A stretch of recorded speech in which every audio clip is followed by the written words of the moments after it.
రాష్ట్రంలో డ్రగ్స్ గంజాయిని పూర్తిగా నివారించేందుకు కూటమి ప్రభుత్వం సీఎం చంద్రబాబు నాయుడు సూచనలు సలహాలతో ఈగల్ టీంను ఏర్పాటు చేసి పూర్తిగా నివారించడం జరిగిందని హోంమంత్రి అనిత శాసనమండలి సమావేశంలో స్పష్టం చేశారు. రాష్ట్రంలో మహిళలపై జరుగుతున్న అత్యాచారాలను పూర్తిగా నివారించడం జరిగిందని, మహిళలపై దాడులకు పాల్పడిన వారికి కఠినమైన శిక్షలు విధించడంలో ప్రభుత్వం చిత్తశుద్ధితో పనిచేస్తుందని పేర్కొన్నారు. గత వైసీపీ పరిపాలనలో దిశ యాప్ వల్ల మహిళలకు ఎలాంటి భద్రత లేదని, నేడు కూటమి ప్రభుత్వం అధికారంలోకి వచ్చిన తరువాత శక్తి యాప్ ద్వారా మహిళలకు భద్రతా భరోసాని కల్పించడం జరిగిందని చెప్పారు. శక్తి యాప్లో 1,50,00,000 మంది మహిళలు రిజిస్ట్రేషన్ చేసుకున్నారని శాసనమండలి సమావేశాల్లో తెలియజేశారు. గంజాయి పూర్తిగా నివారించేందుకు ఈగల్ టీం ఎంతో శ్రమిస్తుందని పేర్కొన్నారు. అధ్యక్ష, ధన్యవాదాలు అధ్యక్ష. కాకపోతే మహిళా సభ్యురాలు చాలా క్లియర్గా నేను మహిళా సభ్యురాలికి ఆన్సర్ చెప్పినప్పుడు ఏదైతే మహిళల మీద అత్యాచారాల గురించి అదేవిధంగా హత్యల గురించి చెప్పారో చాలా క్లియర్గా విత్ నెంబర్స్తో సైతం ఇది తగ్గినాయి అని చెప్పాను. తగ్గినాయి అని చెప్పిన తర్వాత కూడా ఎగైన్ మహిళా సభ్యురాలు మళ్ళీ పెరిగినాయి అని చెప్పారు. నేను ఆవిడ విజ్ఞతకు వదిలేస్తున్నాను. అది నెక్స్ట్ ఇంకోటి ఏంటంటే అధ్యక్ష, చాలా క్లియర్గా మేము చెప్పేటప్పుడు కూడా చాలా వెరీ ప్రౌడ్ టు సే ఇప్పుడు ఈ సంవత్సరం మహిళల మీద జరిగిన అత్యాచారాలు కానీ హత్యలు కానీ 4% తగ్గినాయి అని చెప్పడానికి నేను చాలా గర్వంగా ఫీల్ అవుతున్నాను అధ్యక్ష. దానికి ఈ రోజు మేము పడ్డ కష్టం కాదు అధ్యక్ష. ఎన్డీఏ గవర్నమెంట్ వచ్చిన తర్వాత నుంచి కూడా ఇందాక ఏదైతే సభ్యురాలు గాంజా గురించి అదేవిధంగా డ్రగ్స్ గురించి మాట్లాడారో అదే గాంజా నిర్మూలన చేయాలి, డ్రగ్స్ని కంట్రోల్ చేయాలనే ఉద్దేశంతో ఇంకా మేము ఎవరూ కూడా అందులో మేము ఛార్జీలు తీసుకోకుండానే అప్పటి నుంచి కూడా స్టార్ట్ చేసి గాంజా నిర్మూలనకి ప్రత్యేకంగా ఈగల్ అని చెప్పి ఒక టాస్క్ ఫోర్స్ని ఏర్పాటు చేసి ఒక ఐజీ స్థాయి వ్యక్తిని ఏర్పాటు చేసి ఈ రోజుకి మీకు గాంజా లేదు అని చెప్పట్లేదు అధ్యక్ష. గాంజా కల్టివేషన్ 0 చేసామని చెప్పాం. ఆ విషయం కూడా సభ్యులు దయచేసి అర్థం చేసుకోవాలి.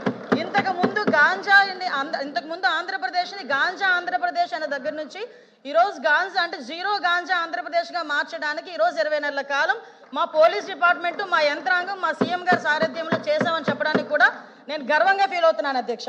అదేవిధంగా మీ శక్తి యాప్ ఇంతకుముందు దిశ యాప్ అని చెప్పి పెట్టి దిశ చట్టం అని చెప్పి సుమారుగా 5 సంవత్సరాలు కూడా మహిళల్ని మోసం చేయడమే కాకుండా ఆఖరికి కేంద్ర ప్రభుత్వాన్ని కూడా మోసం చేసే పరిస్థితి దగ్గర నుంచి ఈరోజు శక్తి యాప్ని మేము ఏర్పాటు చేసి ఆ శక్తి యాప్లో సుమారుగా 16 పారామీటర్స్ని ఏర్పాటు చేసుకొని దానికి సపరేట్గా ఉమెన్ అండ్ చైల్డ్ సేఫ్టీ వింగ్ని ఏర్పాటు చేసుకొని ఒక ఐజీ స్థాయి వ్యక్తిని దీనికి కూడా మేము ఏర్పాటు చేసుకుని వాళ్ళ ఒక ఆఫీసర్ని అలొకేట్ చేసి ఉమెన్ అండ్ చైల్డ్కి సంబంధించి సేఫ్టీ విషయంలో ప్రత్యేకంగా ఒక విభాగాన్ని ఏర్పాటు చేసాం.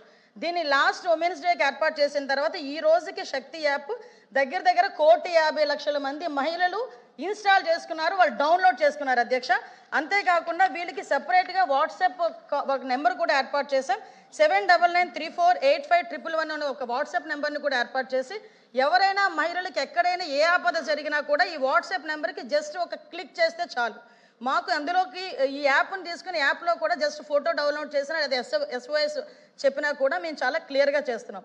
అదేవిధంగా 112కి సంబంధించి కూడా మేడం మాట్లాడారు. ఈ 112కి సంబంధించి కానీ ఈ శక్తి మొబైల్ రిజిస్ట్రేషన్స్ కానీ చూస్తే అధ్యక్ష దగ్గర డౌన్లోడ్ చేసుకున్నవి చెప్పాను అధ్యక్ష. SOS కాల్స్ దగ్గర 29,772 ఈ 1 ఇయర్లో మేము చెప్తుంది 8/3/2025 వరకు చెప్తున్నాం అధ్యక్ష. అదేవిధంగా 8/3/25 నుంచి చెప్తున్నాం అధ్యక్ష. అక్కడి నుంచి ఇప్పటి వరకు చెప్తున్నాం. Actionable calls 844 calls. అదేవిధంగా FIR రిజిస్టర్ అయినాయి కూడా 45 FIR రిజిస్టర్ అయినాయి. ఓపెన్ డ్రింక్స్ గురించి అదేవిధంగా వీటి గురించి మాట్లాడుతున్నారు, ఈవ్ టీజింగ్ గురించి అధ్యక్ష. ఈరోజు మేము ఉమెన్ మీద క్రైమ్ తగ్గించుకోగలుగుతున్నామంటే కేవలం సర్వేలెన్సెస్ పెంచుకున్నాం కాబట్టి అధ్యక్ష. ఎక్కడైనా ఈవినింగ్ అయ్యేసరికి స్కూల్ దగ్గర కాలేజీల దగ్గర డ్రోన్ ఎగురుతుంది. ఒక్కసారి ఎవరైనా సభ్యులు వచ్చి చూస్తే చూడమనొచ్చు అధ్యక్ష. ఎందుకంటే డ్రోన్ సర్వేలెన్స్ పెడుతున్నాం, CCTV సర్వేలెన్సెస్ పెడుతున్నాం ఎవ్రీవేర్. ఉమెన్ అండ్ చైల్డ్ వెల్ఫేర్తో పాటు ఎడ్యుకేషన్ డిపార్ట్మెంట్ కోఆర్డినేషన్తో బ్యాడ్ టచ్ గుడ్ టచ్కి సంబంధించి కూడా ఈరోజు మేము అవేర్నెస్ ప్రోగ్రామ్స్ కండక్ట్ చేస్తున్నాం. ఇందాక సభ్యురాలు మదనపల్లి కేసు గురించి మాట్లాడారు అధ్యక్ష. మదనపల్లి కేసు నిజంగా చాలా దురదృష్టమైన సంఘటన. ఎందుకంటే అటువంటి పశువు లాంటి వ్యక్తులు ఈరోజు సమాజంలో కొంతమంది తిరుగుతున్న సందర్భాలని కూడా మనం చూస్తున్నాం అధ్యక్ష. దీని మీద గవర్నమెంట్ ఎంత సీరియస్గా యాక్షన్ తీసుకున్నదన్న సంగతి కూడా తెలిసి ఆ ప్రెజర్ తట్టుకోలేక ఆత్మహత్యలు చేసుకున్న సందర్భాన్ని కూడా నేను ఈ సభలో ఉద్ఘాటిస్తున్నాను అధ్యక్ష. ఈరోజు ఎంత ప్రెజర్ ఆ రోజు ఆ నేరస్తుల మీద పెట్టకపోతే నేరస్తులు ఎందుకు ఆత్మహత్య చేసుకుంటాడు? ఇప్పుడు ఈ విషయాన్ని కూడా నేను సభలో చెప్పాలి. ఎందుకనంటే ఈరోజు మేము తీసుకుంటున్న చర్యలు అధ్యక్ష ఈరోజు high priority women security. High priority child security. POCSO కేసుల్లో ఈరోజు నేను చెప్తాను అధ్యక్ష, 3 నెలల కాలంలోనే శిక్ష పడిన సందర్భాలు కూడా ఉన్నాయి. కన్విక్షన్ రేటు కూడా 50% మేము పెంచుకున్నాం అధ్యక్ష. ఈరోజు 506 మందికి కన్విక్షన్ పడితే అందువల్ల 9 మందికి మరణ శిక్షలు విధించాం అధ్యక్ష. అందరూ మరణ విధించబడ్డాయి అధ్యక్ష. అదేవిధంగా 169 మందికి లైఫ్ పడింది అధ్యక్ష. ఈరోజు కన్విక్షన్ రేట్లు పెరిగినాయి. పోక్సో కేసుల్లోని ఈరోజు మేము స్పీడ్ పెంచుకున్నాము. కనీసం రిమాండ్ నుంచి బెయిల్ రాకముందే శిక్ష పడే సందర్భాన్ని కూడా ఈరోజు మేము ఎస్టాబ్లిష్ చేసుకున్నాం. దానికి ఈరోజు మనందరం కూడా గర్వపడాలి. ఈరోజు మీరందరూ కూడా సపోర్ట్ చేయాలి.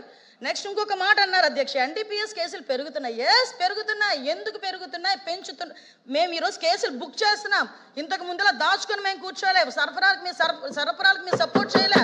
ఈరోజు ఎక్కడైనా ట్రాన్స్ఫర్ జరిగింది అనుకుంటే మేము ఇక్కడ కూర్చొని అరెస్టులు చేస్తున్నాం కాబట్టి ఎన్డీపీఎస్ కేసులు పెరిగినాయి. మేము గర్వంగా చెప్తున్నాం మేము ఎన్డీపీఎస్ కేసులు పెంచామని. ఎందుకంటే ఇప్పటి వరకు జీరో కల్టివేషన్ ఒరిస్సా నుంచి, అదేవిధంగా ఒకటే అడుగుతున్నాను అధ్యక్ష, సభలో అందరూ కూడా ఈరోజు గాంజా విషయంలో కానీ అందరూ కూడా ఇబ్బంది పడే వాళ్ళమే, ఆడపిల్ల తల్లిదండ్రులమే. ఈరోజు గాంజాను అరికట్టే బాధ్యత ఇక్కడ ఉన్న ప్రతి సభ్యుల మీద కూడా ఉంది. ఈరోజు ఆ విషయంలో నేను లాస్ట్ 5 సంవత్సరాలు గుండెల మీద చేసుకోమని చెప్పి అడగండి. ఎక్కడైనా ఇంటర్ స్టేట్కి సంబంధించి ఒక మీటింగ్ ఏర్పాటు చేశాడు ఆ సీఎం, అప్పుడు ఎక్స్ సీఎం జగన్మోహన్ రెడ్డి గారు. అదేవిధంగా హోమ్ డిపార్ట్మెంట్ మీద గాంజా గురించి ఎక్కడైనా మాట్లాడడం జరిగిందా? నేను ఈరోజు ఇంకొక విషయం కూడా గర్వంగా చెప్తున్నా. గాంజా విషయంలో ఎన్డీఏ గవర్నమెంట్ వచ్చేటప్పటికి స్కూల్ పిల్లలు బ్యాగుల్లోకి వెళ్ళింది గాంజా అనుకునే దగ్గర నుంచి ఈరోజు అదే స్కూల్ పిల్లలు రోడ్డు మీదకి వచ్చి గాంజా వద్దు బ్రో, డ్రగ్స్ వద్దు బ్రో అని వాళ్ళు తిరిగి మోటివేట్ చేసే పొజిషన్కి ఈరోజు తెచ్చుకున్నాం అధ్యక్ష. ఇదే గాంజాని కంట్రోల్ చేసే విషయంలో ఈరోజు నేషనల్ ఎన్సీబీ వాళ్ళ దగ్గర నుంచి ప్రతి ఒక్కరికి కూడా మిగతా స్టేట్స్ అన్నీ కూడా ఎలాగ వాళ్ళు కంట్రోల్ చేశారో, ఆల్టర్నేటివ్ క్రాప్స్ ఎలా వేశారో ఆంధ్రప్రదేశ్ని చూసి నేర్చుకోండి అని చెప్పే పొజిషన్ ఈరోజు తెచ్చుకున్నాం అధ్యక్ష. ఒకనొక సందర్భంలో ఆంధ్రప్రదేశ్ని చూపిస్తే డ్రగ్స్కి హబ్బు, గాంజాకి హబ్బు అనే దగ్గర నుంచి ఈరోజు గాంజాని ఎలా అరికట్టారో ఆంధ్రప్రదేశ్ని చూసి నేర్చుకోండి అని పొజిషన్ తీసుకొచ్చామంటే that is our police, that is our administration అని చెప్తున్నాను అధ్యక్ష. అంతే తప్పించి ఈరోజు మళ్ళీ చెప్తున్నా, ఎవరు దొరకలేదు, అందరి గురించి ఎదుగుతున్నామమ్మా. ఆఖరికి డోర్ డెలివరీలు చేసిన వాళ్ళ కుటుంబ సభ్యులను కూడా ఎదుగుతున్నాం. వాటి మీద కూడా మేము దృష్టి పెట్టాం. వాటి గురించి కూడా మాట్లాడుకుందాం. ఒకటే చెప్తున్నా, ఈరోజు high priority with in 24 to 48 hours ఏ నిందితుడినైనా పట్టుకొని లోపలేస్తున్నాం. ఇంకోటి చెప్తున్నా అధ్యక్ష, పోక్సో కేసుల్లో ఎవరైతే హ్యాబిచువల్ అఫెండర్స్ ఉన్నారో వాళ్ళని కూడా ట్రాకింగ్లో పెట్టాం, రౌడీ షీట్ని ట్రాకింగ్లో పెట్టాం. కాబట్టే లా అండ్ ఆర్డర్ మేము కంట్రోల్ చేయగలుగుతున్నాం. లా అండ్ ఆర్డర్ విషయంలో కూడా ఓవరాల్ క్రైమ్ను కూడా 6% తగ్గించుకున్నామని చెప్పి కూడా గర్వంగా చెప్తున్నాను అధ్యక్ష. Question number 14.